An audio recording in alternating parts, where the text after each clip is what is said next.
I had option, that is to choose to study in the United States, Canada, or in London.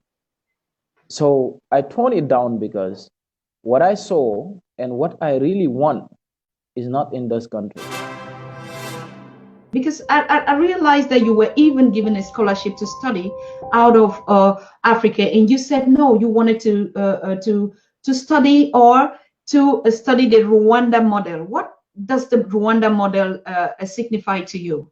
Yeah, now looking at this, I had option, that is to choose to study in the United States, Canada, or in London.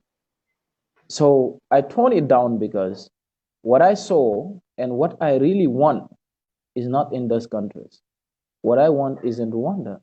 And that is a transformation that is going on. What Africa needs now is a transformation. Mhm. My degree will not benefit me if I did it in Canada. No. What I want to see, because academics is not just in the classroom, academics is about the society as well in which you evolve from, because that is what intellectuality entails. You must be able to critically understand the society in which you are, your environment, and how to critically understand the solution to those societal problems. Looking at what is going on in Rwanda, they had a genocide. They recovered from the genocide. I mean, Mhm. like they were able to establish justice commission. They were able to establish the rule of law. They were able to establish a good administration and then design a model of development. That is a miracle because the Western world never predicted such. So what I'm trying to say here is that when we look into places like Rwanda, we understand a transformation that is ongoing. And that transformation is what I need in the Gambia. The same transformation is what people need in Senegal. The same transformation is what people need in Sierra Leone. The same transformation is what people need in Liberia. So that is exactly what we're trying to say, that Africa need an African model. And for us to have an African model, we must not just be borrowing from Eurocentric models or American models. No, we have to look into what is working on in African countries because the realities are similar.